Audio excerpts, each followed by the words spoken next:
talk sampai selesai dan nanti akan kami berikan informasi untuk mendapatkan e-sertifikat.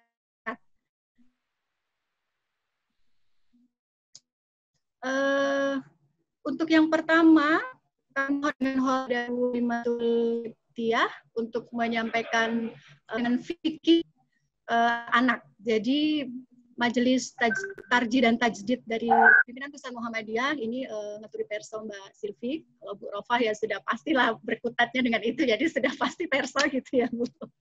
Dan Bapak Ibu sekalian. Oh, oke. Ya Bu. Salim pokoknya Bu. Jadi Bapak Ibu sekalian, pimpinan Pusat Muhammadiyah, kita dari Majelis Tarjih dan Tajdid, kita punya fikih anak, tapi belum di-launching begitu ya Bu Alimah. Nah ini nanti diantaranya adalah sosialisasi berkaitan dengan apa sih fikih anak tersebut, bahasanya tentang apakah sudah bisa mengcover dari yang kita angkat tema hari ini tentang perlindungan anak di masa pandemi COVID-19, kemudian hal-hal apa saja yang disorot dari fikih anak, monggo waktu dan tempat untuk Bu Alimah 15 menit untuk menyampaikan materi. Dan Bapak Ibu kalian, sepertinya beliau ini karena sudah sangat terkenal, saya tidak akan membacakan CV beliau. Karena beliau sudah luar biasa, sehari bisa jadi 2 atau 3 kali ya Bu, untuk manggung begitu. Karena saking banyaknya acara, saya tergabung di WA grup Rahma ID itu, semoga semangatnya menular kepada kita semua. Selain beliau di Majelis Tarjih dan Tajdid, beliau juga aktif di Komnas Perempuan. Ya walaupun temanya hari ini tidak bersinggungan dengan kita, tapi siapapun kita, saya rasa kita sudah mengenal beliau di Komnas Perempuan. Kemudian beliau juga di pimpinan Pusat Aisyah, Bu Alimah. Iya, monggo Bu Alimah, waktu dan tempat kami persilakan 15 menit dari sekarang. Terima kasih Mbak Ratna. Bismillahirrahmanirrahim. Assalamualaikum warahmatullahi wabarakatuh. Terima kasih saya ucapkan kepada MCCC ya yang sudah mengadakan acara ini dan menghubungi kami untuk menjadi salah satu narasumber di acara terkait dengan salam hormat kepada Mbak Silvi dan Mbak Rofah, Bu Rektor saya ini. Terima kasih atas kebersamaannya. Dan juga Ibu Bapak semuanya yang ada di Zoom meeting ataupun di live streaming. Pada kesempatan kali ini kita bisa bertemu dan kita akan mengkaji bersama bagaimana sih sebenarnya persoalan anak ya, persoalan anak di masa pandemi ini. Tapi karena yang budidaya tinggal nunggu ditanfis atau bahasanya Mbak Rana tadi di lonceng ya, tapi secara substansinya sudah selesai semuanya, baik dihalakohkan, dimunaskan, dan lain sebagainya sudah selesai. Yang sekarang sedang berjuang adalah fikih difabel ya, yang dengan Mbak Rofah itu, juga kita satu tim di MTT ya, untuk di fikih difabel, yang kita akan segera munaskan juga nanti gitu. Amin. Nah, ya, untuk selanjutnya saya akan share screen saya ya terkait dengan fikih difabel ini sebentar. Kok fikih difabel? Fikih apa? Anak ya. Mohon maaf. Ada Mbak Rofah jadi kayak seperti fikih difabel. Katanya difabel ya, Bu Alim sudah saya itu. Oke. Baik, ini slide saya karena dipeseni hanya sekitar maksimal 7-8 slide gitu, saya coba persingkat ya. Oke, tadi sudah diperkenalkan biodata saya. Nah ini sekarang anak ya, anak menurut pandangan Muhammadiyah itu apa gitu? Ada yang ada di dalam fikih perlindungan anak itu. Anak dalam pandangan Muhammadiyah adalah seseorang yang belum berumur 18 tahun. Karena itu secara sosial ya, namanya anak itu mereka masih membutuhkan bimbingan dan peningkatan kapasitas serta perlindungan. Dan juga tidak hanya sebagai orang yang membutuhkan bimbingan dan peningkatan kapasitas, tetapi anak itu kita pahami sebagai amanah Allah yang saat ini sebenarnya banyak sekali menghadapi persoalan, baik di dunia pendidikan, pengasuhan, maupun di area lainnya. Yang nanti akan kita bicarakan khususnya nanti di masa pandemi itu seperti apa. Kalau landasan normatif yang kita gunakan itu ada 3 yang utama ya. Yang pertama terkait dengan janganlah meninggalkan generasi yang lemah itu. Kemudian yang kedua adalah ku anfusakum wa ahlikum naro, yaitu bahwa keluarga itu berkewajiban melindungi anggotanya dari api neraka. Kemudian kullu mauludin yuladu alal fitrah, ya, setiap anak itu lahir dalam keadaan fitrah dan orang tuanya lah yang menjadikan dia seperti apa. Normatif ini apa? Memunculkan penafsiran yang seperti apa yang akan menjadi landasan di dalam fikih anak ini ya. Yang pertama bahwa ketika kita bicara anak itu jangan tinggalkan generasi yang lemah, maka memang kita melihat bahwa yang kita butuhkan adalah anak yang tangguh, sehat, bahagia, sejahtera, dan juga penuh nilai-nilai kejujuran, baik dalam perkataannya ataupun perbuatannya, itu adalah sesuatu yang sangat ditekankan gitu. Jadi sehat, bahagia, dan juga punya nilai-nilai kebaikan ya. Kalau bahasanya itu ya jaga kesehatan, jaga kewarasan, dan jangan lupa bahagia gitu ya, termasuk nilai-nilai berkemajuan yang ada pada anak. Kemudian yang kedua, kalau ku anfusakum wa ahlikum naro itu dimaknai bahwa neraka yang dimaksud itu bukan hanya neraka di akhirat ya, tetapi juga neraka dalam bentuk ketidaknyamanan dunia ini. Oleh karena itu, anggota keluarga termasuk anak harus dilindungi dari penelantaran, eksploitasi, perundungan, diskriminasi, penyalahgunaan narkoba, perzinaan, dan hal-hal buruk lainnya. Ini sebagai salah satu kewajiban ku anfusakum wa ahlikum naro. Kemudian yang ketiga adalah ya, karena tadi kullu mauludin yuladu alal fitrah di situ kemudian memunculkan penafsiran bahwa orang tua dan atau lembaga masyarakat harus memperhatikan pengembangan kapasitas, melindungi mereka dari hal-hal buruk baik keimanannya maupun kehidupannya. Subjek hukum yang berkewajiban melindungi anak adalah orang tua. Keluarga berdasarkan urutan hak perwalian negara dan masyarakat. Inilah sebenarnya yang dikatakan kullu mauludin yuladu alal fitrah, abawahu di situ ya. Itu tidak hanya ditafsirkan sebagai orang tua gitu, tetapi juga lembaga masyarakat, kemudian pemerintah, dia punya hak, mereka yang akan membimbing kepada hal-hal yang kebaikan ya dan menghindari keburukan, termasuk dalam hal ini sebenarnya adalah Muhammadiyah itu sendiri sebagai ormas ormas keagamaan yang menurut saya sangat kredibel dan mumpuni ya di dalam membahas persoalan anak. Nah, ini kerangka fikih perlindungan anak di dalam fikih kita, bahwa di dalam buku atau fikih anak itu ya, ini poin-poin yang kita bahas adalah ini. Kita punya nilai-nilai dasar, punya prinsip-prinsip umum, punya pedoman praktis perlindungannya. Nilai-nilai dasarnya itu berupa tauhid, keadilan, dan kemaslahatan. Ya. Dari tauhid ini menganggap kemuliaan manusia, artinya anak itu adalah seorang manusia yang mulia, walaupun dia mungkin lebih muda daripada kita, tetapi harus kita lihat dia sebagai anak, sebagai manusia gitu, secara utuh gitu ya. Lalu dari tauhid kemuliaan manusia, maka kemudian ada di sini memunculkan hak hidup dan tumbuh kembang. Karena dia seorang manusia, dia punya hak untuk hidup dan tumbuh kembang. Nanti kemudian ketika ada persoalan-persoalan di dalam fikih itu ada persoalan aborsi, kematian bayi dan balita, stunting dan sebagainya. Nah, nilai dasar yang kedua adalah keadilan. Ya, ketika kita bicara keadilan, maka prinsip umum yang kita tumbuhkan adalah hubungan kesetaraan. Ya. Jadi adanya ibu, ayah, anak itu dibangun dengan nilai-nilai kesetaraan juga di situ. Ketika kita memutuskan suatu persoalan, anak pun juga harus kita dengar suaranya. Tidak hanya kemudian antara ayah dan ibu saja ketika persoalan-persoalan itu menyangkut terkait dengan pelibatan anak. Karena itu di dalam hubungan keadilan dengan prinsip hubungan kesetaraan ini memunculkan apa yang kita sebut dengan hak sipil.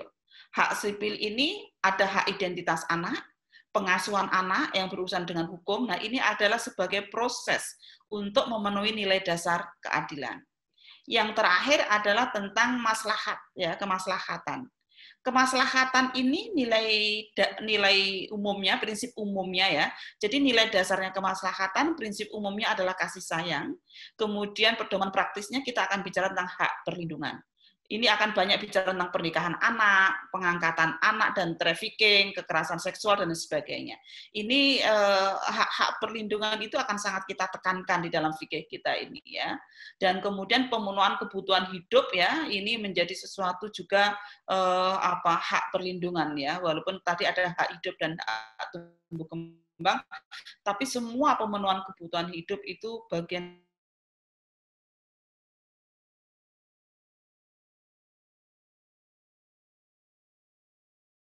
pandemi ini seperti apa? 7 persoalan anak pada saat pandemi ya. Ini saya coba lihat dari penelitiannya Save the Children gitu, bahwa paling tidak ada 7 persoalan bagi anak.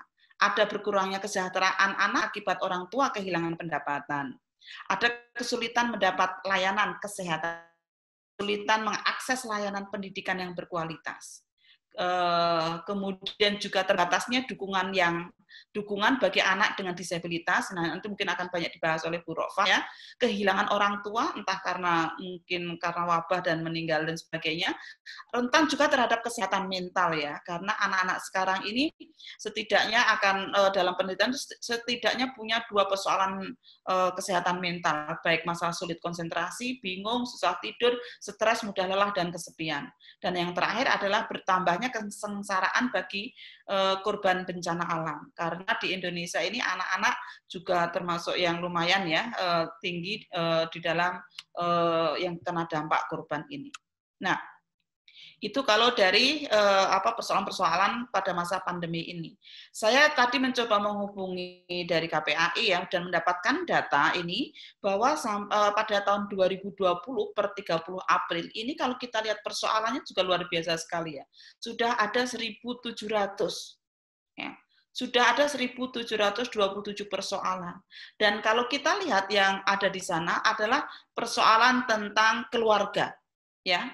Di keluarga itu ada sekitar 445 persoalan, dan kemudian masalah pendidikan 476 ya, sehingga ini persoalan keluarga dan pendidikan itu adalah masalah yang paling utama di masa pandemi ini gitu. Kalau kita lihat data dari KPAI ini gitu ya.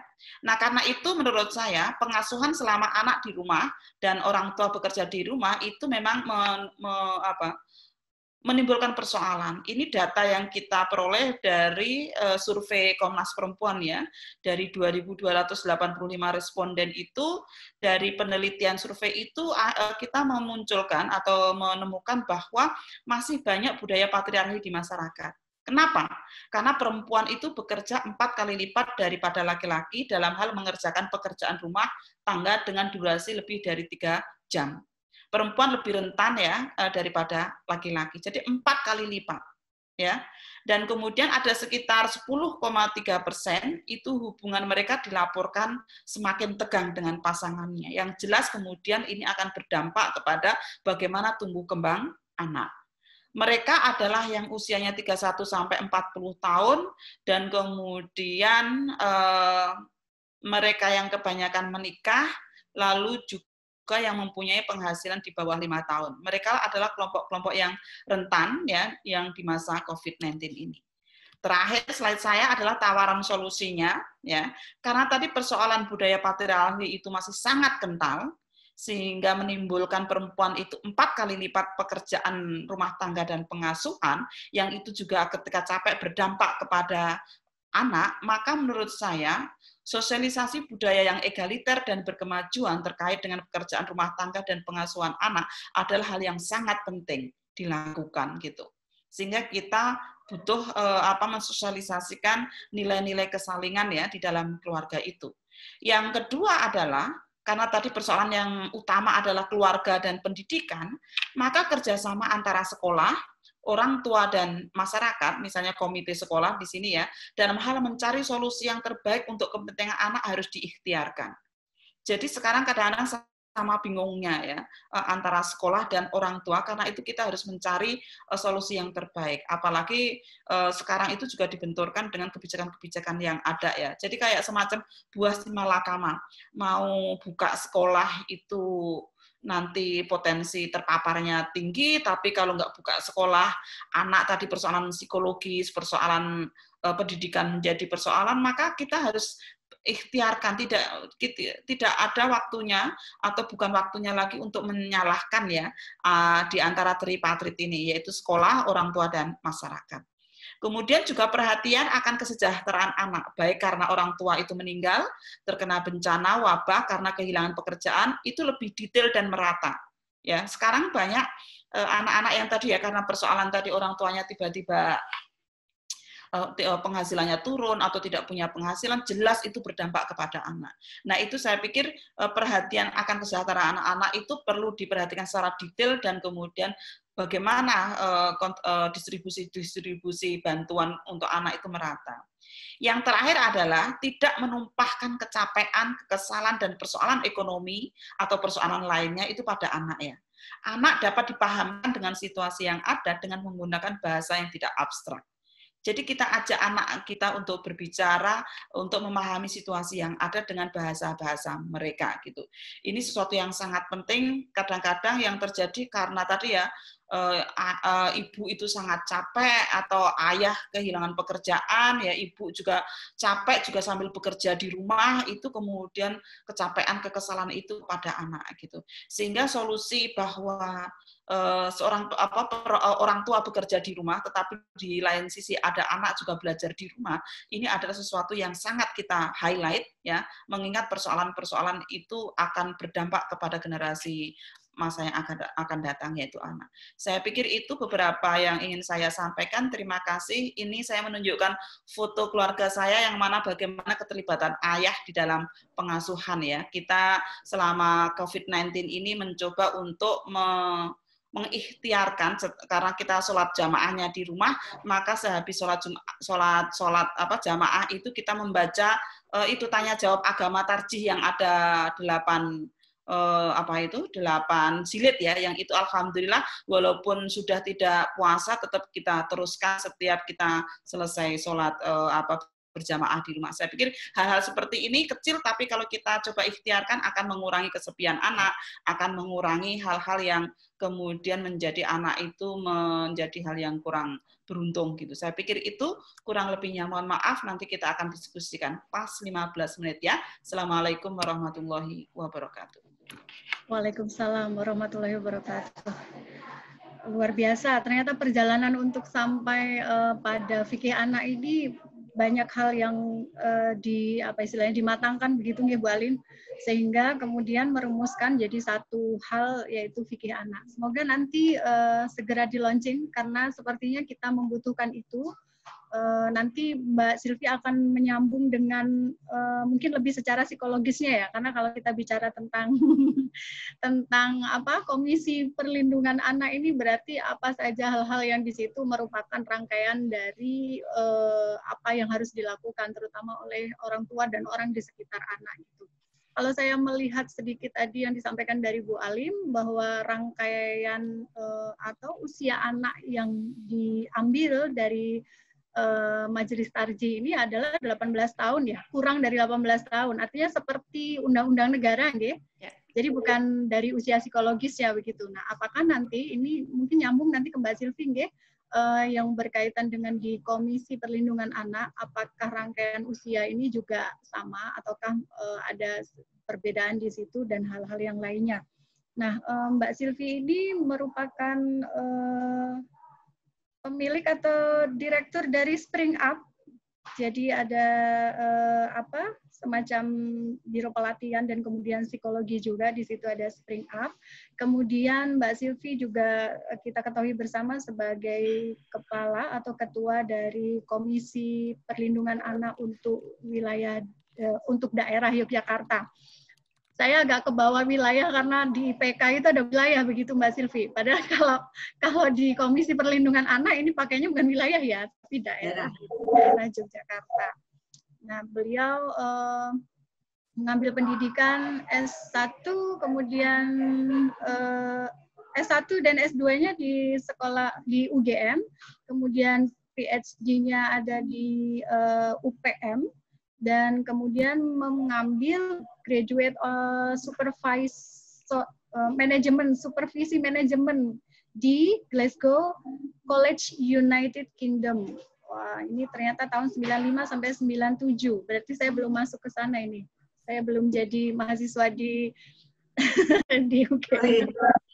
Saya masih pre-memori nih, Mbak Silvi. Ya.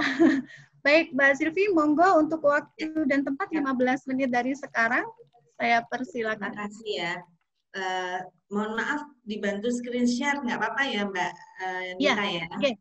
Iya, tadi saya sudah meminta Ini kayaknya sudah mau ditayang, Mbak Silvi. Assalamualaikum warahmatullahi wabarakatuh. Waalaikumsalam. Profesor Alim, wah ini luar biasa nih, ngebut nih jalurnya. Bu Alim nih saya ikuti dari UIN, zaman saya masih mendampingi UIN Pak Amin ya. Kemudian banyak sekali cepat larinya jadi profesor. Bentar lagi jadi rektor ya Bu ya. Amin. Rektor perempuan UIN. Amin, amin, amin gitu dong. Baik Bu Rektor, yang satunya Bu Rofah. Nah ini udah jadi rektor yang di sini. Dan teman-teman semua dari Aisyah, dari Muhammadiyah, dan juga mungkin audiens lain yang ada di streamline YouTube, IG dan FB. Assalamualaikum warahmatullahi wabarakatuh. Kali ini saya akan membawa beberapa hal yang mungkin ini sedang kita pinpoint di KPAI daerah Yogyakarta. Selalu, kalau ada kesempatan seperti ini nggak pernah saya tolak, selalu saya gunakan. Ini sangat penting dan banyak sekali. Kita harus melakukan perlindungan, kita harus melakukan sebuah pendampingan dan gerakan-gerakan bukan karena disengaja, tapi karena tidak tahu akan hak-hak anak itu seperti apa. Apalagi di era seperti sekarang ini dengan kita dikasih program. Saya sangat yakin, hapul yakin ini program yang luar biasa dari Allah, yang kalau kita refleksikan pasti akan sangat baik. Banyak sekali keluarga yang kembali menyatu di dalam sebuah ikatan karena pandemi, karena nggak bisa kemana-mana kan. Jadi mau tidak mau dipaksa, ini seperti program pelatihan dari Gusti Allah ya toh. Nah ini luar biasa, cuma sayangnya karena datangnya duduk begitu ya, dan tiba-tiba kadang ada yang siap, kadang ada yang tidak. Mungkin bisa langsung slide kedua saja sambil menjawab apa yang ditanyakan oleh Mbak Nita ya.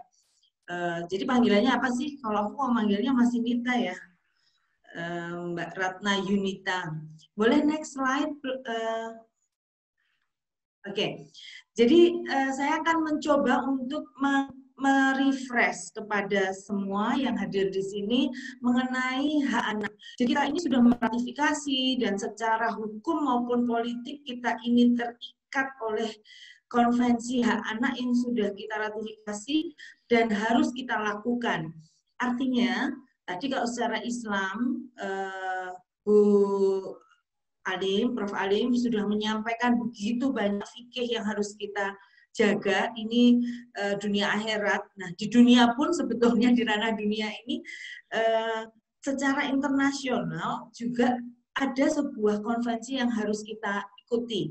Nah, slide berikutnya ini, monggo silahkan slide berikutnya ini mengenai mengapa kok kita menyebut anak itu seperti yang disampaikan oleh Prof. Alim tadi, Bu Alim ya, Bu Alim tadi, Nek Prof di Universitas ya Bu ya, kalau di sini Bu Alim ya ben akrab ya, monggo next slide. Jadi mengapa kok 18 tahun sesuai undang-undang, dilewati aja, ini nanti untuk bacaan kalau kita lagi senggang aja karena kejar-kejar. Anak ini adalah semua individu yang berusia sebelum 18 tahun. Jadi 18 tahun itu batas akhir disebut sebagai usia anak. Termasuk dalam kandungan. Namun 18 tahun kalau Mbak Ita, psikologi, ada anak, ada remaja gitu ya. Mengenai keamanan perlindungan remaja. Jadi semua anak dan remaja itu jadi satu di dalam sebuah undang-undang nomor 3 yang undang-undang yang masih berlaku tahun 2014 ya, salah satu anak adalah seseorang yang berusia 18 tahun dalam kandungan, ini harus kita lindungi dari hak-haknya. Nah, remaja tentunya masuk di dalamnya. Sehingga apa yang dilakukan oleh pemerintah, apa yang dilakukan oleh organisasi masyarakat seperti Muhammadiyah dan organisasi yang lain, kemudian juga oleh ibu dari yang paling kecil itu ya, dan bapak-bapak, ini adalah hal yang terlindungi oleh undang-undang. Kalau tadi secara kita diikat undang-undang dunia akhirat, itu juga suara saya terus. Oke, itu juga membuat kita harus dibatasi ruang lingkupnya di dalam melakukan aktivitas untuk pengasuhan dan perlindungan terhadap anak. Mungkin next slide ya, lebih jelas ya. Nah, apa saja yang harus kita lindungi? Nanti satu-satu kita bahas dalam hal pandemi ya, yang secara umum. Kluster satu atau hal pertama yang selalu dibahas adalah ini adalah sipil atau kebebasan untuk mendapat informasi. Ini sangat penting bagi anak-anak di masa sekarang ini terus kesulitan untuk mendapatkan hasilnya, misalnya akte dan lain sebagainya. Dalam kondisi normal saja banyak orang yang tidak mendapatkan hasilnya. Oke, sorry, putus sedikit. Kemudian yang kedua adalah untuk berada dalam lingkungan keluarga dan lingkungan alternatif. Artinya kalau dalam ini misalnya dalam meninggal atau ada anak yang terpaksa tidak bisa diasuh oleh orang tuanya sendiri, maka harus ada masalah alternatif seperti panti asuhan, kemudian diatur juga di adopsinya dan lain sebagainya. Oke. Sekarang masih terputus. Oke. Kemudian yang kedua masih yang oke. Yang kedua adalah kesehatan dan kesejahteraan. Jadi ini juga tidak hanya masalah dalam COVID, tetapi kayak ini loh Bu, sering sekali harus karena namanya KPI dan serius ya.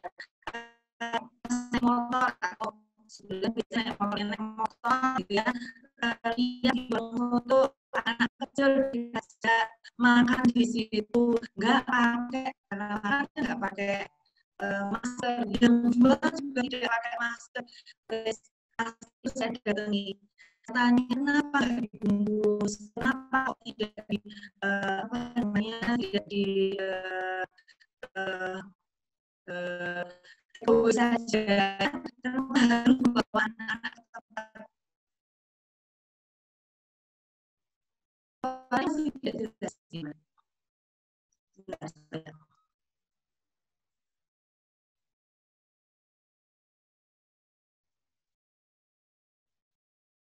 Ada banyak sekali hal yang orang tidak paham mengenai kesehatan dan kesejahteraan dasar dan anak itu, kemudian asal sekarang sudah hampir normal katanya ya, sudah baik gitu ya, bukannya normal tapi hampir normal, kemudian dibawalah anak-anak itu ke mall, dibawalah anak-anak ini ke tempat-tempat yang terlalu umum dan terpapar oleh banyak hal yang mungkin karena anak ini masih sangat rawan sehingga membuat dia harus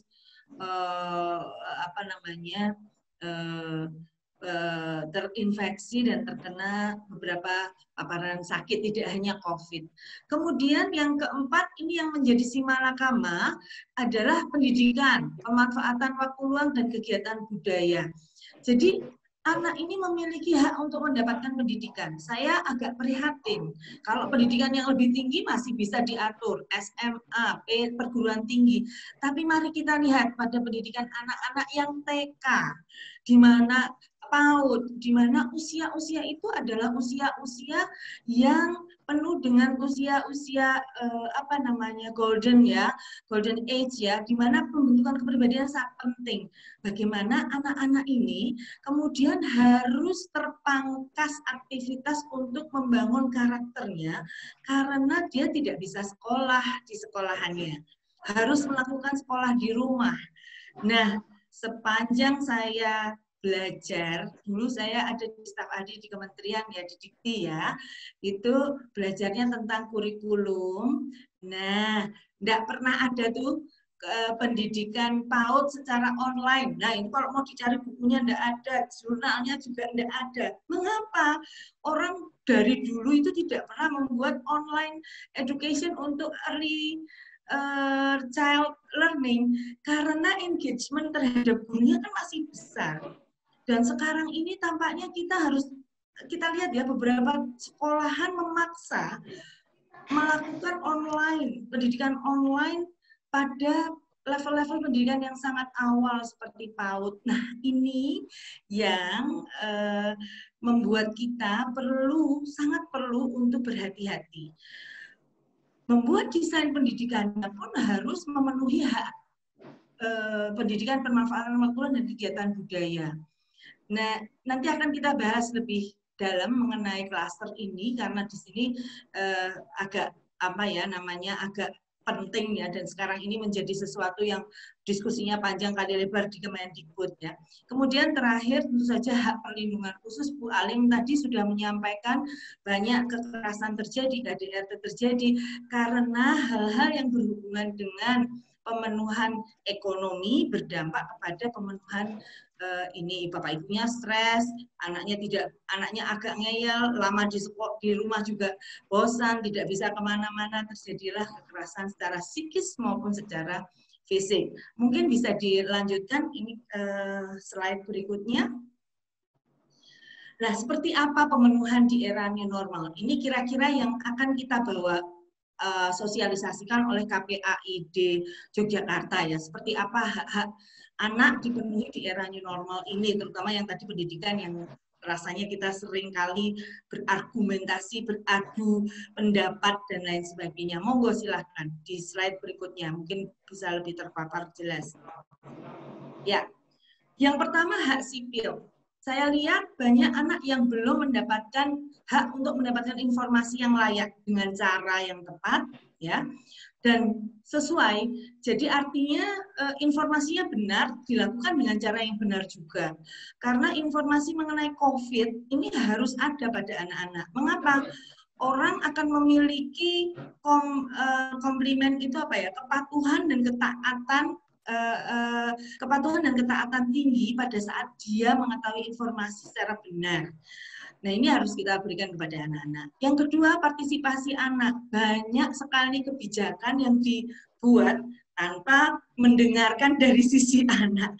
Ada loh forum anak di Jogja, libatkan aja mereka untuk berdiskusi. Sebetulnya di era COVID, apa sih yang kamu rasakan, bla bla bla, buat semacam fokus group discussion. Ini di beberapa advokasi yang dilakukan oleh KPAID untuk struktur ya, struktur itu berarti mulai dari dewan, kemudian eksekutif itu di pemerintahan, di Pemda, itu kita dorong untuk melibatkan anak yang sudah besar, yang bisa didengar keluhannya, supaya kebijakannya lebih tepat terhadap perkembangannya. Kemudian hak lingkungan keluarga dan pengasuhan alternatif. Ternyata stay at home itu juga banyak hal-hal yang perlu disiapkan. Selama pandemi ini kalau anak tinggal di rumah tanpa persiapan orang tua untuk memberikan kegiatan, tanpa membuat orang tua menyiapkan aktivitas yang isinya tentu saja untuk mensimulasi perkembangan dia. Gagas adalah memang undang-undang negara begitu ya. Jadi sebelum 18 tahun. Jadi kalau misalnya 18 tahun kurang sebulan itu masih tergolong pada anak begitu ya. Betul, betul. Ya, kami sering mengalami itu, Mbak. Jadi masuk ke pengadilan, ini kalau masalah perlindungan hukum ya, masuk pengadilan kurang sebulan ya, masih kita harus dampingi. Baik, saya juga sempat mempelajari itu karena di psikologi kita juga punya asosiasi psikologi forensik begitu ya, Mbak Silvi. Baik, memang menarik kupasan yang berkaitan dengan anak karena memang sehari-hari kita juga bersinggungan dengan anak begitu. Monggo kesempatan ketiga kepada Ibu Rofah. Nuwun sewu karena saya tidak pegang CV, jadi saya memperkenalkan Bu Rofah hanya sangat sebatas bahwa beliau juga memiliki anak dengan disabilitas, tetapi nanti clear-nya seperti apa, kita akan mendengarkan langsung sharing dari beliau. Kemudian saya juga tahunya seperti yang Prof. Alimatul tadi sampaikan bahwa ini adalah Bu Rektor. Jadi mohon maaf karena CV belum sampai ke saya, Bu Rofah, jadi monggo nanti silakan berkenalan. Jadi saya yang nggak menyampaikan kemarin. Jadi nanti monggo sekalian menyapa kepada peserta sekaligus apa mungkin aktivitas dari Bu Rofah, karena saya yakin banyak yang akan punya apa istilahnya punya panduan untuk bagaimana memperlakukan kemudian mendampingi mereka dengan disabilitas ini. Kalau dulu mungkin kita kenal dengan istilah berkebutuhan khusus, tapi kan sekarang istilah itu sudah di cover dalam bentuk yang berbeda. Saya yakin mungkin nanti Mbak Silvi dan Prof. Alimatul bisa mengupas lebih jauh kenapa kemudian misalnya kalau dulu berkebutuhan khusus sekarang tidak lagi memakai itu tetapi lebih kepada disabilitas begitu. Waktu dan tempat monggo kepada Bu Rofah 15 menit saya persilakan dari sekarang. Monggo Ibu. Baik. Terima kasih Mbak Ratna. Assalamualaikum warahmatullahi wabarakatuh. Waalaikumsalam warahmatullahi wabarakatuh. Alhamdulillahirrahmanirrahim. Bahagia sekali saya pada siang hari ini bisa ketemu dengan Ibu dua ini yang sudah saya kenal sangat lama dan banyak bekerja sama. Bu Alim tentu saja, saya sudah jadi tim 2 kali ini di Muhammadiyah, Menggarap Fikih Difabel dan Fikih Anak. Kemudian Bu Silvi kita ketemu terakhir kali tahun lalu ketika saya mau akreditasi, panjenengan saya panggil ke Pasca Sarjana untuk memberikan feedback kepada kami terkait dengan akreditasi. Nah, ibu-ibu, tadi Mbak Ratna menyampaikan belum punya CV saya ya, kayaknya saya sudah cukup ngetop itu Mbak. Ya, saya dalam kalau terkait dengan perserikatan, saya anggota di Majelis Kesejahteraan Sosial PPA dengan Bu Esti, dengan Bu Eli. Hari ini hadir Bu Eli, saya yakin yang memberikan nama saya ke Mbak Ratna itu kalau nggak salah Bu Eli. Iya, ini sepertinya beliau bergabung tadi, Sugeng Rawuh Bu Eli. Dan ini Pak Budi sebenarnya juga bisa bergabung, Bu. Saya ada di situ, kemudian saya juga karena ini terkait dengan anak mungkin, dan saya sudah secara spesifik dari awal ke Mbak Eli, kalau saya mau bicara, saya hanya akan bicara terkait dengan anak dengan disabilitas, karena memang itulah dunia profesional dan juga personal saya.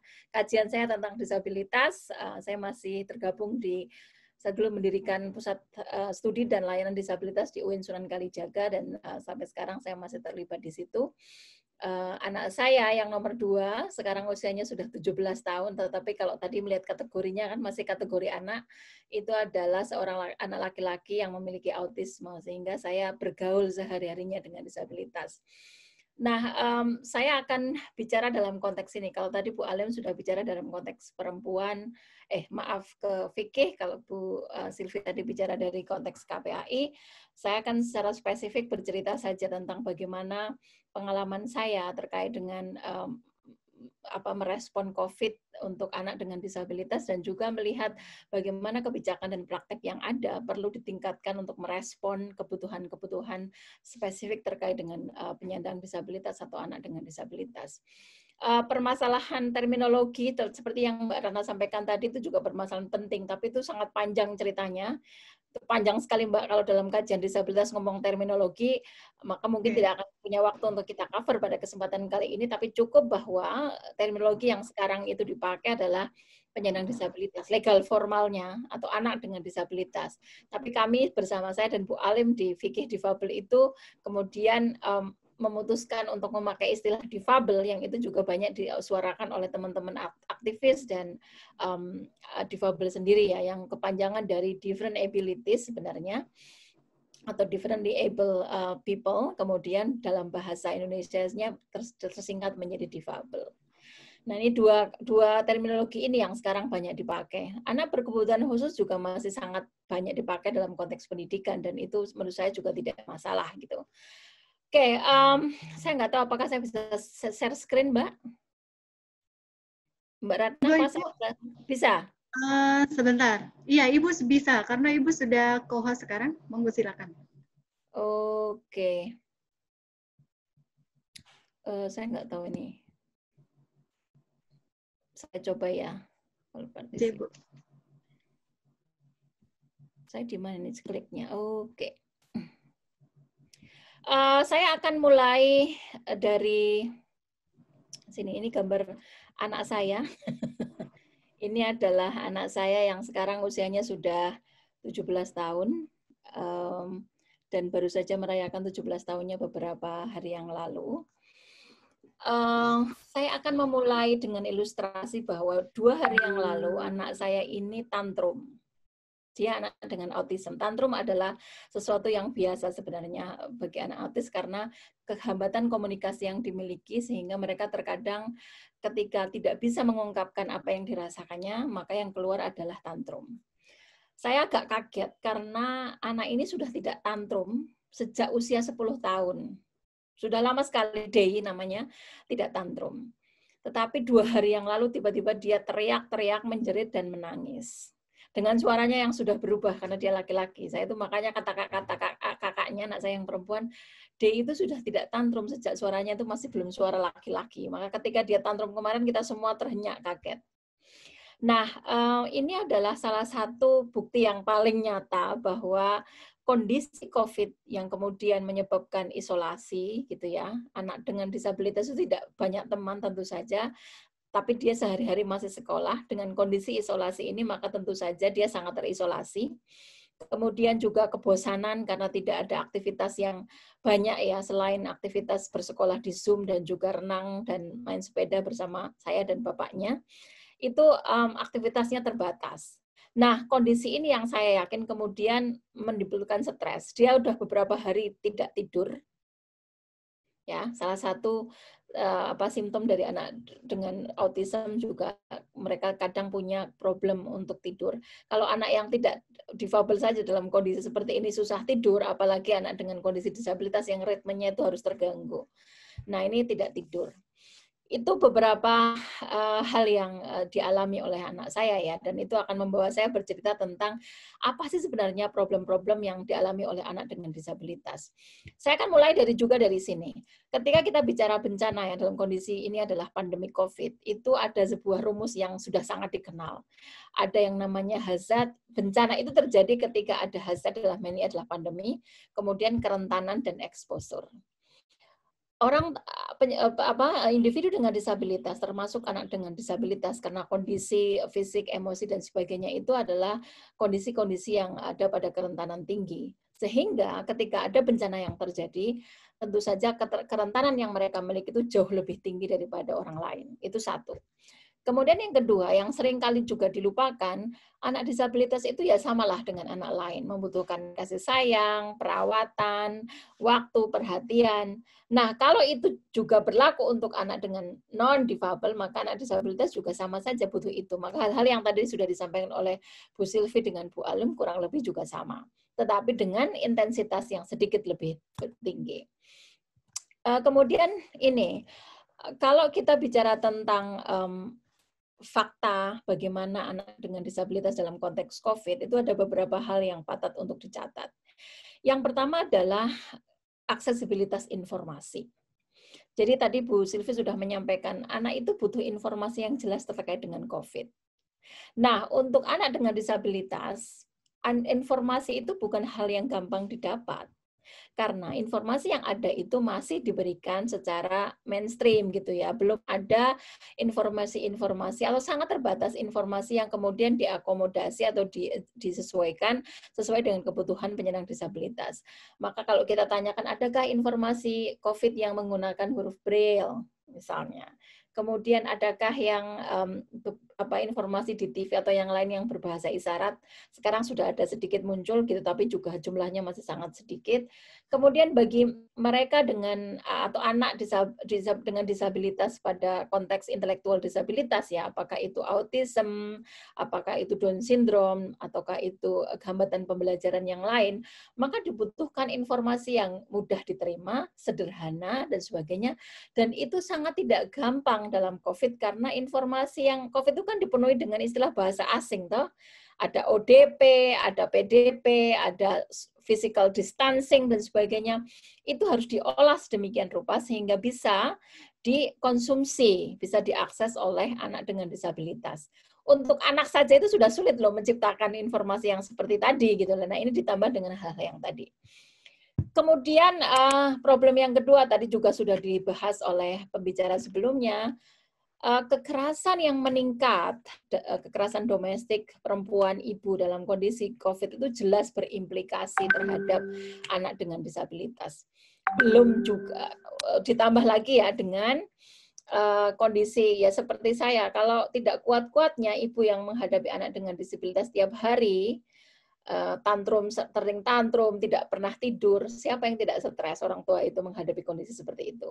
Maka kemudian kalau kita tidak ingat-ingat saja bahwa ini adalah anak titian Tuhan yang harus kita kelola dengan kasih sayang ya, manusia ukurannya adalah manusia, maka gampang sekali kemudian perilaku kekerasan itu terjadi. Itu sangat menjadi fenomena dalam konteks disabilitas. Kemudian yang ketiga, terbatasnya akses ke pendidikan. Ini juga problem besar ya. Kalau dalam konteks yang lebih luas, kita ketemu dengan problem akses internet yang terbatas untuk mengakses pendidikan, kemudian pendampingan yang harus dilakukan. Tadi Bu Sylvie menceritakan bagaimana PAUD itu nggak ada kurikulumnya, apalagi kurikulum berbasis online gitu ya. Nah ini untuk anak dengan disabilitas juga kondisinya kurang lebih sama, bahkan lebih ada hal-hal lain. Nanti saya akan lebih lanjut. Kemudian intervensi terhadap COVID yang terbatas. Jadi kalau kita bisa menilai dari apa yang sudah dilakukan, meskipun ada beberapa hal yang cukup bagus dilakukan oleh berbagai pihak terkait dengan disabilitas, tapi secara umum tentu saja intervensi yang dilakukan terkait dengan COVID, apakah itu bantuan sosial, aktivitas filantropis, dan humanitarian, itu juga kebijakan pemerintah, itu tentu saja kan untuk masyarakat mainstream ya. Nah ini perlu ada modifikasi yang harus dilakukan untuk penyandang disabilitas. Kemudian yang terakhir adalah terkait dengan kesehatan mental. Oke, kita lihat satu-satu Mbak Ratna. Terkait dengan akses informasi ini tadi sudah saya sampaikan di awal ya, tidak perlu saya ulangi. Saya butuh waktu kira-kira 3 minggu untuk bisa menemukan sumber informasi yang bisa dipahami oleh anak saya terkait dengan COVID. Dengan bahasa yang mudah, dengan ilustrasi yang bagus gitu ya. Dan sekali lagi, anak dengan disabilitas itu tidak bisa kita kategorikan dalam satu keluarga. Kebutuhannya itu beda-beda. Anak dengan disabilitas sensori, buta dan tuli. Sekarang mereka lebih suka disebut dengan tuli dan buta. Kemudian yang kedua, anak dengan disabilitas intelektual. Kemudian anak dengan disabilitas fisik. Semua itu kebutuhannya itu berbeda. Nah, dalam konteks akses informasi itu bagi anak dengan disabilitas intelektual dan disabilitas sensori, itulah yang kemudian belum mendapatkan informasi yang cukup banyak tersedia dalam bahasa Braille, bahasa isyarat, dan bahasa yang mudah sesuai dengan kondisi dan fungsi kognitif yang dimiliki oleh anak tersebut. Ini problemnya, salah satu yang paling penting. Kemudian tadi terkait dengan kekerasan ya. Meningkatnya kekerasan terhadap perempuan berimplikasi terhadap kekerasan terhadap anak, ini sudah jadi rumus yang dipahami oleh semua mereka yang berkecimpung dalam dunia anak dan perempuan. Kalau ibu mengalami kekerasan, anaknya itu sudah pasti kena. Dan meningkatnya kekerasan yang dialami oleh ibu itu akan berimplikasi terhadap anak. Kemudian tadi kondisi isolasi dan pengasuhan yang intensif terhadap anak difabel itu juga memicu tingginya stres bagi orang tua atau caregiver yang lain, dan ini akan sangat rentan masuk ke dalam kekerasan. Belum lagi ketika kita bicara dalam institusi ya. Ini problem besar, terutama ketika konteks Muhammadiyah Asia itu kan kita settingnya banyak yang panti ya Mbak. Karena panti itu adalah salah satu amal usaha yang menjadi corner atau inti dari amal usaha Asia dan Muhammadiyah. Nah, anak dalam panti ini kan selalu dalam kajian disabilitas itu selalu kelompok yang sangat rentan untuk mengalami kekerasan karena caregiver-nya itu kan juga bukan orang tua. Ya meskipun semoga ini tidak terjadi dalam institusi kita, tetapi mereka sangat rentan terhadap itu. Kemudian ini, saya akan memberikan ilustrasi ya. Anak saya sudah 17 tahun dengan kemampuan kognisi dan komunikasinya. Dia butuh pendampingan 100% untuk sekolah. Saya sudah tidak ketemu dengan akses internet yang lambat, yang tidak ada dan sebagainya. Tetapi saya itu butuh hadir di samping anak saya 100% untuk bisa dia sekolah. Nah ini even bagi saya itu ketika saya harus mengajar, harus melakukan Zoom seperti ini atau aktivitas publik yang lain, kemudian harus ada orang yang bisa mendampingi dia. Apakah itu kakaknya dan tentu saja saya juga harus membayar orang untuk melakukan pendampingan. Ini sekedar ilustrasi dari saya yang mungkin alhamdulillah resource-nya banyak. Bagaimana dengan orang tua penyandang disabilitas lain yang aksesnya itu lebih sedikit, resource-nya itu lebih sedikit. Ingat bahwa disabilitas itu sangat berkelindan dengan kemiskinan. Itu artinya kemungkinan anak dengan disabilitas hidup di keluarga miskin itu sangat tinggi. Nah, kalau orang tua dari anak difabel itu tidak memiliki background pendidikan yang cukup untuk bisa mendampingi anak, sementara tadi sudah disampaikan Bu Silvi, mayoritas sekolah itu menggunakan sistem online yang berbasis internet, apa yang terjadi? Ya, apa yang terjadi? Kita ngomong akses pendidikan mungkin hanya 10% yang bisa didapat. Nah, ini kenyataan yang menurut saya sangat, setiap kali saya merefleksikan ini, saya tuh selalu mempertanyakan bagaimana dengan orang tua yang lain. Saya saja yang tadi sudah ada resource, ada yang bantu tuh masih harus hadir 100%, paling tidak 80% untuk pendidikan saya, dan itu saya bisa mendampingi dia lah. Kalau secara educational levelnya itu tidak bisa, bagaimana? Kemudian tentu saja aktivitas seni dan budaya yang sangat terbatas. Anak dengan mental disabilitas, misalnya seperti anak saya, tentu saja tidak punya kreativitas yang tinggi ya. Jadi apapun itu harus keluar dari caregiver untuk memberikan aktivitas dan alternatif. Kalau kita biarkan ya dia tidak akan melakukan apa-apa. Nah, itulah pentingnya peran dan fungsi orang tua dan caregiver dalam konteks pendidikan anak dengan disabilitas untuk juga menjadwal aktivitas seni dan budaya yang itu menjadi bagian dari pendidikan di rumah. Seperti yang saya sampaikan tadi, saya misalnya harus menjadwal untuk main sepeda, kemudian renang. Semua itu butuh waktu dan butuh biaya. Kemudian juga aktivitas yang lain. Nah, ini juga harus tidak bisa banyak dinikmati oleh anak dengan difabel yang lain, saya kira. Itu. Kemudian yang selanjutnya adalah terkait dengan kesehatan mental. Tadi juga sudah disinggung Bu Silvi, ya. Isolasi, kurang tidur, tugas domestik dan publik yang bertumpuk bagi ibu seperti kita-kita yang bermain di ruang publik dan ruang domestik, kemudian kehilangan pekerjaan, kondisi-kondisi yang lainnya dalam kondisi COVID ini itu jelas meningkatkan level stres kepada anak. Saya tadi sudah cerita, dari itu saja yang sudah bertahun-tahun tidak tantrum karena saya yakin dia stres.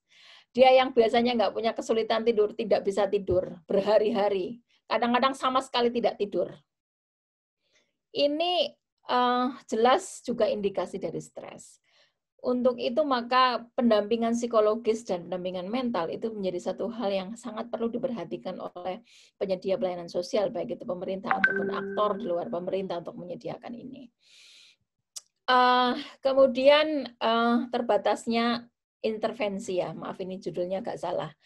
Jadi kalau kita bicara tentang kebijakan program bantuan yang dilakukan oleh pemerintah dan non-pemerintah dalam konteks COVID itu banyak sekali, karena apalagi MDCC ini sudah menggelontorkan dana lebih dari 23 miliar untuk COVID ini ya. Nah, tetapi memang mayoritas itu tentu saja diberikan untuk masyarakat mainstream ya, dengan mempertimbangkan sangat sedikit kebutuhan-kebutuhan khusus penyandang disabilitas.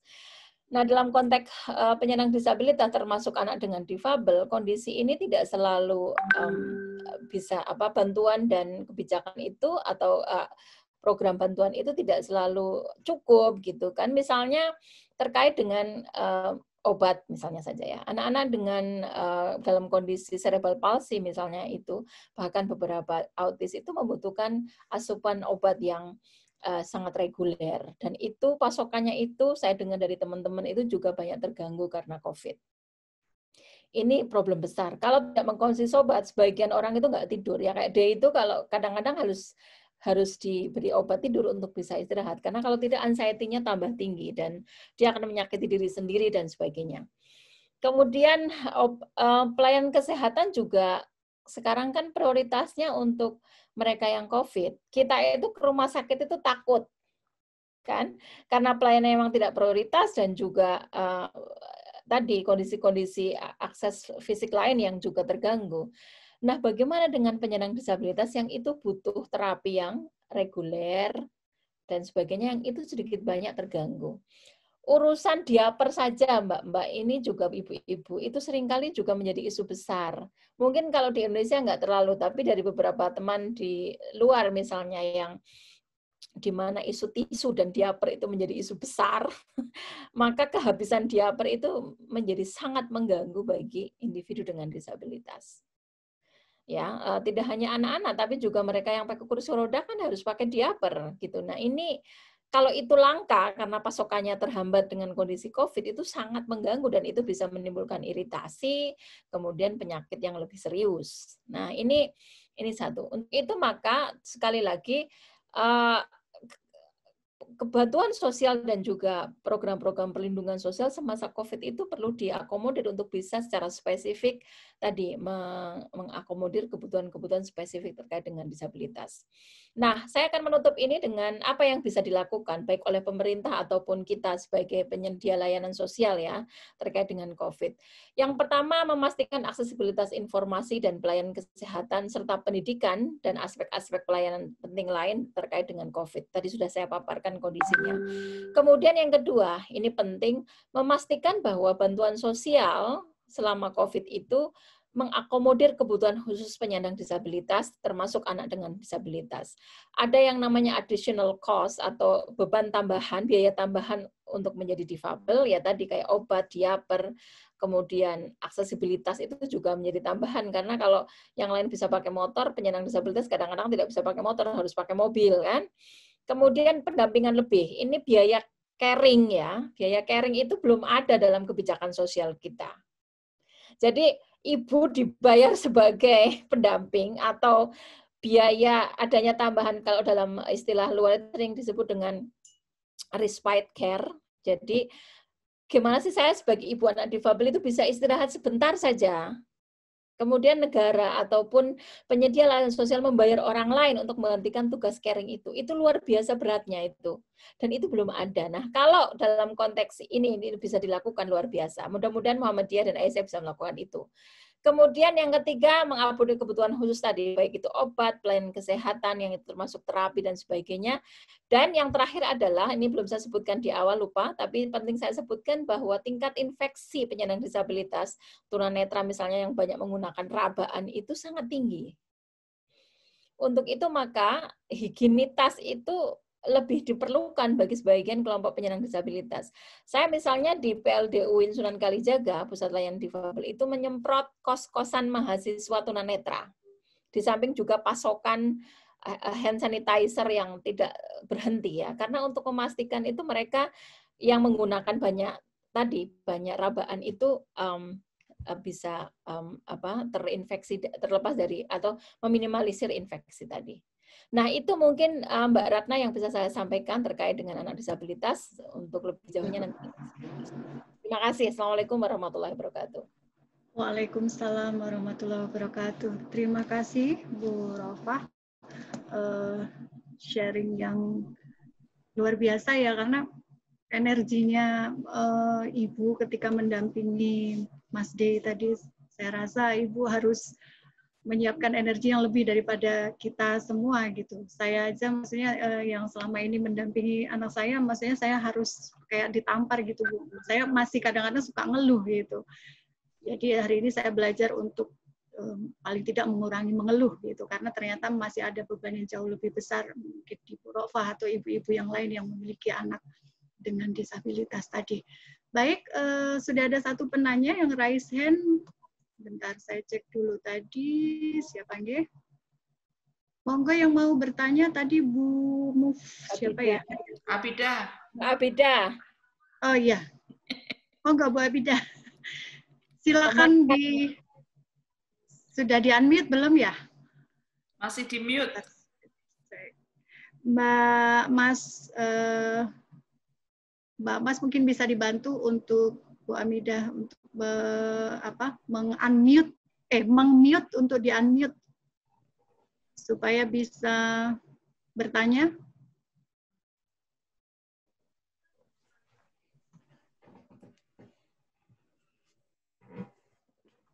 Sudah dibuka belum deh? Sebentar saya ceknya. Sudah saya unmute. Oh iya, silakan Bu Abida. Oh ya. Makasih kesempatannya. Ini mungkin apa ya? Ya, perkenalkan dulu Bu Abida dari mana? Ya. Ini karena beberapa sudah saya kenal gitu, terus saya pede nggak mengenalkan dirinya. Biar Bapak Ibu yang lain juga kenal. Ya. Baik, saya Abida Muflihati, saya satu majelis sama Bu Rofa, satu fakultas sama Bu Alim. Terus satu gedung kantor sama Mas Budi gitu ya. Ya Bu. Ya, saya di UIN Sunan Kalijaga dan di MKS ya. Mbak Abida, sukses Mbak Abida. Tuh Pak Budi langsung nongol, disentil langsung nongol. Iya. Tadi saya nanggapin yang Bu Silvi ya. Oh, Bu Silvi. Ya, Bu Silvi juga gitu. Tapi mungkin ini karena kemarin saya kan barusan telepon gitu ya dengan keluarga di Pemalang di Pemalang. Jadi tadi seperti yang disampaikan Bu Silvi itu memang kalau yang di Pemalang nggak pelosok ya, tetapi kan memang akses internet itu apalagi untuk orang-orang pedesaan tidak kota besar itu kan masih sangat jarang gitu ya. Jadi ibu saya itu kan sudah lansia gitu ya, tapi dia dititipin ponakan gitu ya, karena bapak ibunya kerja gitu. Kalau di sekolahnya kemudian sekolah Muhammadiyah gitu, peraturannya untuk yang tahun ajaran baru kelas 1, 2, 3 itu tetap masuk gitu. Sementara kelas 4 itu 4, 5, 6 online gitu. Nah, ternyata kelas 4, 5, 6 online saja sangat kesusahan Bu Silvi gitu. Jadi ya apalagi pelajaran SD sekarang kan sudah agak lebih tinggi ya daripada yang dulu gitu. Nah, ini jadi memang mungkin harus lihat situasinya ya. Tadi Bu Silvi sempat menyampaikan kalau misalnya sangat memungkinkan akan kalau ada home visit gitu ya, itu juga akan lebih memudahkan gitu misalnya. Nah, cuma kan tidak semua guru kemudian mau home visit ya, gitu. Apalagi kalau sekolah-sekolah yang bayaran gurunya itu nggak terlalu besar juga. Harus home visit gitu ya. Jadi gimana itu ininya ya solusinya? Saya sih terpikir mungkin enggak kan Bu Silvi mungkin KPAI Jogja gitu, tapi bisakah itu menjadi semacam rekomendasi besar gitu ya bagi KPAI di daerah manapun gitu mempertimbangkan kondisi seperti itu. Bagaimana kalau SD itu kan jangkauan wilayah itu kan masih terbatas ya. Jadi dia paling hanya satu desa gitu ya, tidak luar desa gitu kan. Kan hitungan COVID-nya itu berdasarkan puskesmas kan gitu. Jadi misalnya di kampung saya di Pemalang sana itu kebetulan di desa itu nggak ada yang positif. Tapi di desa yang lain ada yang positif gitu. Nah, artinya kan sebenarnya kalau tidak positif berarti hijau gitu ya. Sangat memungkinkan untuk misalnya online, bukan online ya gitu, untuk bisa datang ke sekolah dengan protokol kesehatan gitu. Tapi bagaimana itu bisa menjadi semacam bukan hanya di forum ini aja gitu, tapi juga rekomendasi bagi KPAI, rekomendasi bagi Dikdas Muhammadiyah gitu ya. Juga mungkin rekomendasi bagi di pemerintah gitu ya, Dikdas pemerintah mempertimbangkan segala hal semacam itu dan kesulitan-kesulitannya. Itu aja mungkin yang ingin saya tanggapi. Ya, monggo Mbak Silvi untuk menanggapi terlebih dahulu. Langsung, matur suwun Bu Abidah. Untuk Jogja, kita sudah melakukan koordinasi dengan distrik dan Dikpora dalam hal ini. Jadi betul sekali apa yang disampaikan oleh Bu Abidah. Saat ini itu sekolah memang yang namanya new normal itu baru, memang benar-benar baru. Jadi kemarin itu harapan kami dari KPAID, ya kebetulan saya sendiri kan latar belakangnya saya sekolah dan lain sebagainya itu di kurikulum, pekerjaan saya berapa tahun di kurikulum, Huruf-A, Alim ketemunya saya di UIN juga di kurikulum begitu ya. Jadi sewaktu kita dan kemudian di KPAID ya memang ketemu lagi dengan hal tersebut.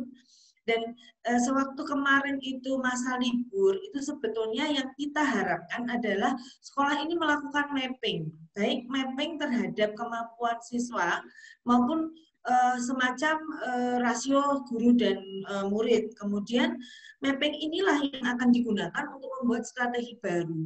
Kurikulum lama itu sudah tidak bisa dilakukan. Artinya kalau kita berbicara kurikulum itu tidak hanya Bapak Ibu yang di perguruan tinggi pasti sangat hafal ya dengan SNDT yang selalu saya bawakan. Kurikulum kan kita tidak hanya berpikir mengenai ilmu yang kita berikan, lebih kepada bentukan hasil outcome anaknya itu mau seperti apa.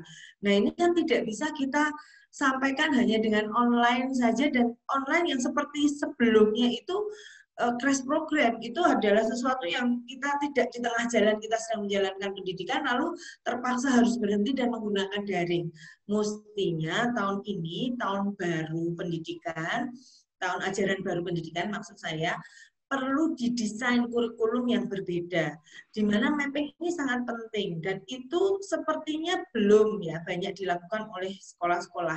Terima kasih sekali Bu Abidah, ini apa yang disampaikan Ibu itu menambah kami bersemangat untuk bisa terus bekerja sama dengan distrik. Saat ini kami sudah berkait dengan distrik dan Dikpora, karena kalau SD SMP itu ada di wilayahnya distrik, lalu kalau SMA kita sudah harus di Dikpora ya, di apa namanya di provinsi ya.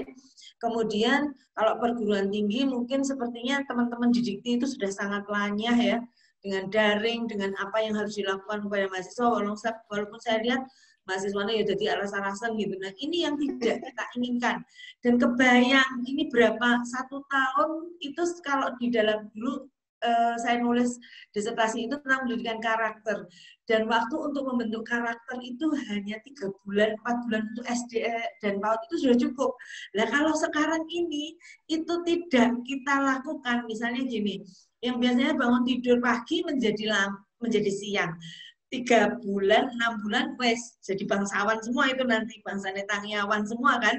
Nah ini yang saya khawatirkan, artinya kita berbicara mengenai kurikulum itu ya kurikulum dalam arti implementasi dalam pembelajarannya yang harus memang berubah.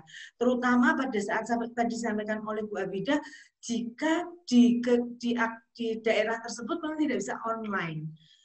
Jangan hanya langsung dikaitkan dengan daring. Menurut saya, membuat penjadwalan bertemu guru-guru tetap harus masuk. Kemudian menjadwal sekolah, misalnya murid ini 5 orang datang atau 3 orang datang untuk mengkonsultasikan atau untuk menunjukkan tugas yang diberikan. Guru membuat misalnya tidak home visit ya, itu juga tetap bisa. Tapi hal-hal ini kan kayaknya belum ada di dalam kepala masing-masing pengelola sekolah. Yang ada kemudian terjadinya adalah daring. online, pulsaannya jadi saya bengkak gitu ya kira-kira. Nah ini Bu Abidah, nanti insya Allah untuk Jogja akan kami kawal sebaik mungkin, dan kebetulan salah satu anggota komisioner di Jogja ini adalah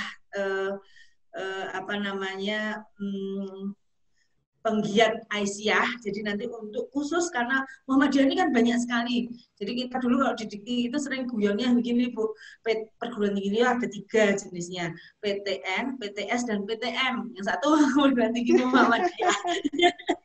Jadi itu kan khusus, sehingga dan sekolah juga sama ya. Sekolah-sekolah Muhammadiyah itu kan luar biasa.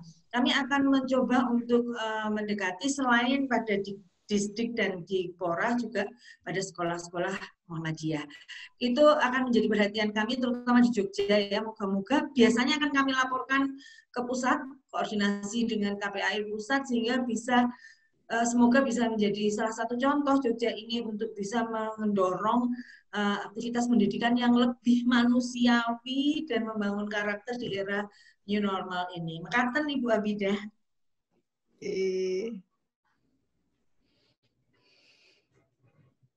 Ya, oke baik. Terima kasih Mbak Silvi. Tadi sudah menanggapi apa yang menjadi keresahan dari Bu Abidah, sekaligus menyampaikan terkait dengan faktanya ketika ada ponakan tadi ya dari Bu Abidah. Mungkin dari Bu Alimah selaku dari majelis dari Majelis Tarjih, mungkin dalam hal ini yang berkaitan dengan fikih anak tadi, apakah ada yang ingin disampaikan kepada Bu Abidah? Monggo Bu Alimah.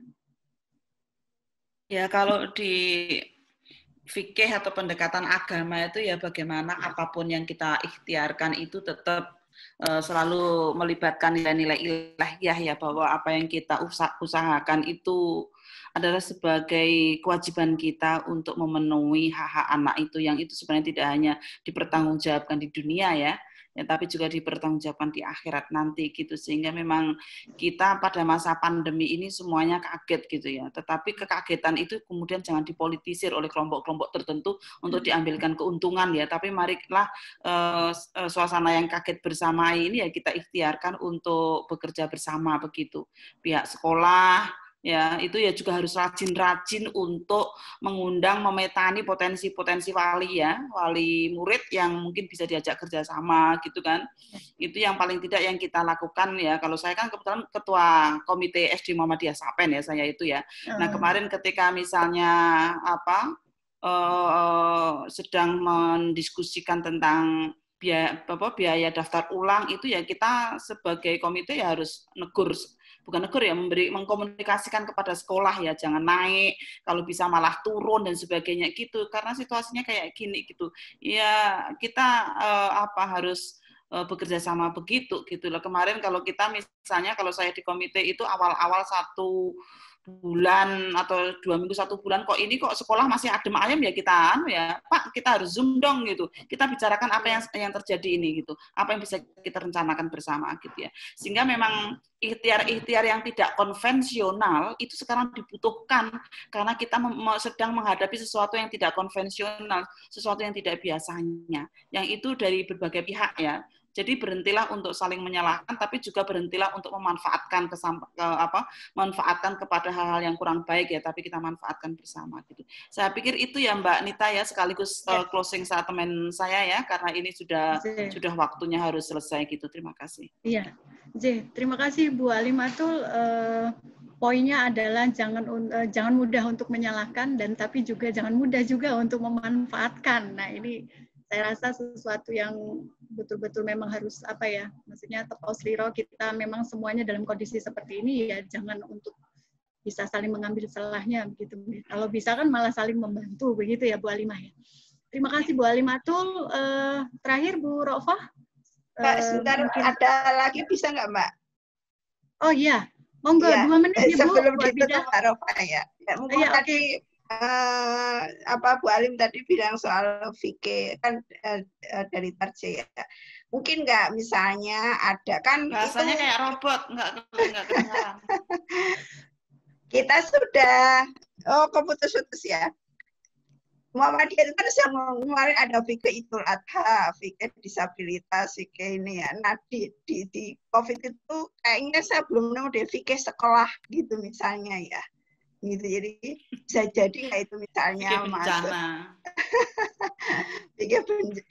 Fikih bencana tapi kan masih umum ya. Gitu kalau misalnya pendidikan gitu menjadi salah satu alternatif gitu termasuk juga tadi yang disampaikan oleh Mbak Rofah gitu ya, menangani anak yang disabilitas di rumah gitu ya, dibikin kayak file-file yang sudah beredar itu gitu ya, mungkin itu bisa ini ya menjadi inspirasi juga gitu di tingkat bawah loh ya, gitu di tingkat bawah yang relatif kesadaran atau kemampuan tentang teknologinya masih terbatas gitu. Oke, berarti poinnya adalah apakah mungkin adanya fikih sekolah begitu ya Bu Abidah ya? Ya, fikih sekolah di masa pandemi itu. Ya. Oke, baik. Itu Bu Alimatul, jadi ada keresahan yang lain, request. Apakah dimungkinkan selama pandemi yang kita tidak tahu sampai kapan ini, kemudian muncul adanya fikih sekolah. Mungkin bisa ditanggapi, tapi singkat saja, monggo Bu. Daripada termimpi nanti Bu Abidah. Langsung tanggapi Bu Rofah juga bisa itu. Silakan Bu Rofah. Oh iya, baik. Baik, monggo Bu Rofah. Ya, ini saya sekaligus menanggapi dari limpahan pekerjaannya Bu Alim ini. Oke, baik. Yang pertama saya mau menanggapi tadi terkait statement pertanyaan Mbak Bidah yang pertama. Saya sangat setuju kalau sekolah, apalagi terkait dengan sekolah untuk anak dengan disabilitas. Dalam kondisi normal saja, kualitasnya itu sangat buruk. Ya, itu harus dilihat. Mau bicara SLB, mau bicara inklusi, itu masih wajahnya itu belum terlalu mengembirakan semuanya. Nah, dalam kondisi seperti ini memang saya yakin dan saya pikir idealnya sekolah itu tidak hanya menjadikan daring sebagai satu-satunya metode. Karena seperti yang saya sampaikan tadi, nggak usah ngomong akses internet lah, bicara tentang pendampingannya saja itu sudah luar biasa bagi orang tua. Dan tidak semua orang tua itu mampu melakukan itu.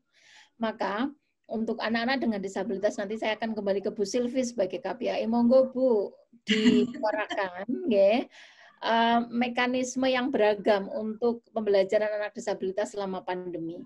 Saya yakin visitasi guru itu harus ada. Walaupun tidak tiap hari itu harus ada, tidak hanya terkait dengan akses, tapi juga menjaga konsistensi dan rutinitas anak yang bagi sebagian anak ketika itu terganggu itu menjadi problem besar. Ya, anak disabilitas tidak tidur, anak dengan autism tidak tidur itu karena tadi ritmenya itu terganggu dan itu mengganggu sekali untuk mereka. Nah, kalau ada tadi guru ke rumah atau ada pertemuan di sekolah yang meskipun tidak setiap hari dan tetap dengan protokol yang ada, saya pikir itu akan sangat membantu. Jadi sama dengan Bu Abidah, saya dorong pemerintah, Bu Silvi dan semua komponen yang stakeholder yang terkait dengan isu ini untuk membangun mekanisme-mekanisme pembelajaran selama COVID yang tidak hanya berbasis daring yang itu sangat terbatas. Di kampus ya kuliah saja kalau daring itu sayanya juga pusing, saya tidak tahu mahasiswa masuk apa enggak. Belum lagi nggak mau pakai Zoom, Bu, WA saja terus saya tinggal tidur juga gitu kan. Jadi bicara kualitas itu menjadi sangat. Kemudian yang kedua terkait dengan usulan adanya fikih sekolah masa pandemi. Mungkin yang bisa di-highlighting dari usulannya Mbak Bida adalah pentingnya kita memang bicara tentang implementasi pembelajaran di masa COVID, terutama bagi Aisyah dan Muhammadiyah yang sekolahnya itu jumlahnya ribuan, maka mungkin jutaan ya. Ini memang penting. Saya pikir saya akan ikut mendorong kalau majelis pendidikan, baik itu pendidikan tinggi dan terutama pendidikan dasar dan menengah, untuk bisa duduk bersama. Saya nggak tahu apakah inisiatif itu sudah pernah ada atau belum ya. Kebetulan kalau saya kan linknya selalu ke MDCC, ke Majelis Kesejahteraan Sosial, ke MPS gitu kalau di Muhammadiyah. Nah, saya tidak tahu ini apakah Majelis Dikdasmen itu sudah melakukan upaya-upaya yang lebih, saya sering mendengar dari Mas Alfa juga sih, tapi saya yakin tadi pembicaraan serius tentang bagaimana menciptakan mekanisme pembelajaran yang lebih ramah untuk anak dalam kondisi apapun dari pihak IC dan Muhammadiyah itu penting dilakukan. Kalaupun itu tidak tarjih yang mengeluarkan fatwa, ya Dikdasmen yang mengeluarkan fatwa. Kalau tarjih itu kan sudah fikih bencana sudah ada ya Bu Alim. Saya tidak terlibat di situ. Ya tapi memang fikih bencana itu masih sangat tentu saja fokusnya kepada bencana alam, bukan bencana sosial seperti ini. Nah, bagi teman-teman yang mungkin hadir pada kesempatan Zooming kali ini dari Majelis Pendidikan Menengah Dasar dan Menengah, kemudian Majelis Pendidikan Tinggi, ini mungkin bisa dilanjutkan upaya-upaya yang mungkin sudah dilakukan untuk memformulasikan best practice, menyediakan guideline yang lebih bagus untuk semua sekolah IC dan Muhammadiyah karena jumlahnya yang sangat banyak. Saya yakin itu bisa menjadi kontribusi terhadap atau menjadi solusi nasional terkait dengan akses pendidikan bagi anak dalam masa COVID. Kita tidak tahu sampai kapan ini, mungkin kalau saya sih dugaannya akan sampai Desember itu semuanya masih sangat tersendat seperti ini. Kita masih harus berhadapan dengan isu daring, protokol kesehatan dan sebagainya. Tapi memang saya yakin bahwa daring saja itu tidak cukup, apalagi untuk anak dengan disabilitas. Itu mungkin yang bisa saya sampaikan, Mbak Ratna. Ya, terima kasih Bu Rofah atas closing statement-nya. Artinya bahwa sebetulnya pembelajaran yang ada sekarang ini menurut Bu Rofah belum baik begitu ya, terutama yang untuk mereka dengan disabilitas karena belum bisa memfasilitasi bagaimana terkait dengan kebutuhan mereka dan apa yang bisa membuat mereka senang dengan belajar gitu. Karena kan sebetulnya kalau anak-anak ini di mana mereka belajar seharusnya mereka juga senang gitu. Bukan karena the power of kepepetnya itu sehingga muncul aku harus belajar begitu. Jadi semoga ini nanti bisa terfasilitasi karena di sini juga ada KPAI daerah, Bu Silvi, nanti monggo bagaimana untuk menyusun dari usulan-usulan yang ada. Karena ini sebetulnya tidak hanya menyuarakan dari Aisyah Muhammadiyah saja, tapi juga tadi Bu Rofa juga mewakili salah satu dari orang tua, begitu. Kemudian ada Bu Abidah juga yang menjadi salah satu wakil dari daerah yang sudah melihat adanya fakta di lapangan, begitu. Kemudian Bu Alimatul juga menjadi salah satu wakil dari Majelis Tarjih yang sekaligus mengcover pada fikih anak, begitu. Saya rasa begitu Bapak dan Ibu sekalian, mohon maaf kalau masih ada pertanyaan karena kita terkendala waktu. Kemudian saya akan simpulkan sedikit sebelum ditutup oleh Pak Budi. Jadi intinya adalah sebetulnya semua kembali kepada kita selaku orang tua karena tidak ada sekolah untuk orang tua. Sekolah bagi kita adalah sekolah sehari-harinya, berarti melihat dari realita hidup begitu. Dan apakah ini berat atau tidak buat kita? Kalau Bu Rofah tadi ya mencontohkan bahwa berat atau tidak itu semua berpulang kepada kita. Mungkin mari kita tanya kepada diri kita sendiri, termasuk saya pribadi, sudahkah kita menggenapkan ikhtiar kita sebagai insan yang diamanahi oleh Allah Subhanahu wa taala? Karena amanah, kita diberi amanah yang luar, kita kanugrahan sesuatu yang luar biasa, yaitu anak-anak kita, maka itu adalah amanah terbesar kita, sehingga kita perlu bertanya lagi kepada diri kita. Tadi juga disampaikan dengan penekanan dari Bu Alimatul bahwa segala sesuatu ini sebenarnya berpulang dari apa usaha kita sebagai orang tua. Karena bukan hanya memikirkan bagaimana dunianya kita sekarang, tapi lebih berat lagi adalah bagaimana nanti di akhirat pertanggungjawaban semuanya. Jadi saya rasa bahwa sudahkah kita semua menggenapkan ikhtiar kita sebagai insan yang diamanahi. Kemudian yang kedua adalah kondisi ini memang tidak kita sangka-sangka, tetapi apapun itu sebetulnya kembali pada diri kita dan mungkin kita bisa mengajak lingkungan kita untuk menjadi lebih baik. Tadi tidak ada judgement, kemudian tidak mencari celah, begitu ya Bu Alimatul, tidak mencari celah di situ, dan tidak saling menjelek-jelekkan, tetapi bagaimana supaya kita bisa saling membantu. Saya rasa begitu untuk pertemuan hari ini. Saya selaku moderator dan tadi yang membuka acara, mohon maaf sebesar-besarnya jika dalam mendampingi para narasumber ada kekurangan. Saya tutup. Wassalamualaikum warahmatullahi wabarakatuh.